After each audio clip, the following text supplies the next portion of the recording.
నమస్తే, నేను డాక్టర్ భవ్య, senior consultant స్నేహ homeopathy. ఈరోజు మనము పీసీఓడి మేనేజ్మెంట్ గురించి తెలుసుకుందాం. ఈరోజు రేపు చిన్న మిడిల్ ఏజ్ వాళ్ళలో ఈ పీసీఓడి ప్రాబ్లం చాలా ప్రాబ్లం చేస్తుంటుంది. కాలేజ్ గోయింగ్ పిల్లలు కావచ్చు, వాళ్ళకి ఇర్రెగ్యులర్ మెన్స్ట్రువల్ సైకిల్ 3 మంత్స్కి ఒకసారి 6 మంత్స్కి ఒకసారి రావడం. నెక్స్ట్ వర్కింగ్ ఉమెన్స్ ఉన్నప్పుడు వాళ్ళని నెక్స్ట్ మనకు కొంచెం కరెక్ట్గా ఇరిటబిలిటీ ఇలాంటివి స్టార్ట్ అవుతుంది. Next who are planning for fertility middle age వాళ్ళు ఉంటారు, వాళ్ళకి ఇన్ఫర్టిలిటీ ప్రాబ్లమ్స్ కూడా స్టార్ట్ అవుతుంది ఈ పీసీఓడి వల్ల. చిన్నగా ఉన్నప్పుడే మనం చూసుకొని జాగ్రత్తగా రెగ్యులర్గా కరెక్ట్గా వాడుకున్నాము, మెడిసిన్స్తో పాటు డయట్ అని అంటే ఇవి అన్నిటి మీరు బయటకి రావచ్చు. పీసీఓడి అనగానే మనకు పాలిసిస్టిక్ ఓవరియన్ డిజీజ్ ఉంది, నెక్స్ట్ సిండ్రోమ్ కన్వర్ట్ అయిపోతుంది అని భయపడాల్సిన అవసరం లేదు. మీరు రెగ్యులర్గా ఏదైతే తీసుకుంటున్నారో మెడిసిన్స్, ఆ మెడిసిన్స్ని కంటిన్యూ చేసుకుంటూ కొన్ని మీ ఆహార పద్ధతులు, మళ్ళీ మీ లైఫ్ ప్యాటర్న్ ఏమైతే లైఫ్ స్టైల్ ఉంటుంది ఆ లైఫ్ స్టైల్ని చేంజ్ చేసుకోవాలి. మార్నింగ్ టైమ్స్లో మీరు కంపల్సరీ ఒక హాఫ్ అన్ అవర్ వాకింగ్, లేదంటే ఏరోబిక్స్, యోగా ఏదైనా ఒకటి కంపల్సరీ పెట్టుకోండి. నెక్స్ట్ మీరు బ్రేక్ఫాస్ట్ అయితే కరెక్ట్ టైంలో తీసుకోవాల్సిందే. ఫుడ్ వైజ్ మీరు అన్ని ఇడ్లీ, దోశ, ఉప్మా ఏదైనా తీసుకోవచ్చు. క్వాంటిటీ వైజ్ కరెక్ట్గా ఉండాలి. పీసీఓడిలో వెయిట్ గెయిన్ ఛాన్సెస్ చాలా ఎక్కువ ఉంటుంది కాబట్టి మనం వెయిట్ గెయిన్ కాకుండా చూడడానికి మన ఈ హెల్తీ డయట్ అనేది మనము ఫాలో కావాల్సింది. నెక్స్ట్ మనకు స్ప్రౌట్స్, ఇప్పుడు మనకు బ్రేక్ఫాస్ట్ టైం లేదు అంటే కనుక కొన్ని స్ప్రౌట్స్ తీసుకోండి. స్ప్రౌట్స్లో మనకు ఒకరోజు క్యారెట్, ఒకరోజు బీట్రూట్, ఒకరోజు కీరా, ఒకరోజు ఇవన్నీ యాడ్ చేసుకుంటూ తినండి.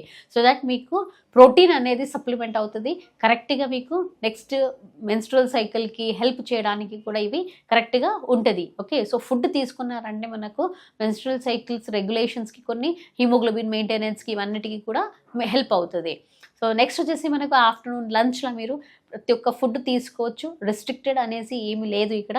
Rice, sambar, dal, okay, next రసము, ఇవన్నీ కంప్లీట్ ఏదైతే ఆఫ్టర్నూన్ లంచ్ ఉంటుంది కార్బోహైడ్రేట్ వైజ్ తీసుకోండి. ఈవినింగ్ మళ్ళీ మీరు కంపల్సరీ స్కిప్పింగ్, లేదంటే ట్రెడ్మిల్స్, వాకింగ్, జాగింగ్, లేదంటే యోగా ఎక్సర్సైజెస్ మళ్ళీ చేయాలి. ఇది మన వెయిట్ మేనేజ్మెంట్ చేసుకోవాలి కాబట్టి ఇలాంటివి చేయాల్సింది వస్తుంది. నెక్స్ట్ నైట్ డిన్నర్లో మీరు జొన్న రొట్టెలు తీసుకోవచ్చు. ఓకే, నెక్స్ట్ ఫ్రూట్స్ లైక్ మనకు యాపిల్స్, అనారు, ఓకే, ఫ్రూట్స్ తీసుకోండి. ఇక్కడ మీరు జ్యూసెస్ తీసుకున్నారంటే మీరు ఫైబర్ పడేస్తున్నారు, ఖాళీ జ్యూస్ తీసుకుంటున్నారు, మళ్ళీ కాన్స్టిపేషన్ ఇలాంటి ప్రాబ్లమ్స్ రావద్దు. కాబట్టి మీరు మంచిగా ఈ డయట్లో, ఈ ఫుడ్స్లో మనము జాగ్రత్త పడి కొంచెం ఆకుకూరలు, వెజిటేబుల్స్ ఇలాంటివి తీసుకోవాలి. వీక్లీ వన్స్ అనేది మీరు నాన్ వెజ్ ఏదైనా తీసుకోవచ్చు.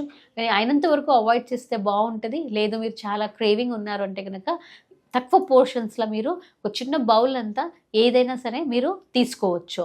నెక్స్ట్ ఇక్కడ మనకు రెగ్యులర్గా మీరు యోగా, ఎక్సర్సైజ్, స్కిప్పింగ్స్ ఇలాంటివి వెయిట్ మేనేజ్మెంట్ కోసం చేసుకుంటూ ఉండాలి. ఎక్కువ sweet intake, oily, deep oily fried foods అనేది తీసుకోవద్దు. మీకు ఎక్కువ స్ట్రెస్ ఉంది అంటే కనుక ఆ స్ట్రెస్ నుంచి కొంచెం అవాయిడ్ చేయండి. స్ట్రెస్ని ఎట్లా అవాయిడ్ చేయాలంటే మీరు కొంచెం రెగ్యులర్గా మెడిటేషన్ చేస్తూ ఉంటే ఆ వర్క్కి మీరు అలవాటయ్యి స్ట్రెస్ అనేది తగ్గిపోతుంది. ఈ రెగ్యులర్గా మీరు ఫుడ్తో పాటు ఇలా అన్ని చేసినారంటే మీకు పీసీఓడి నుంచి చాలా మంచి రిజల్ట్స్ అనేది దొరుకుతుంది. Thank you.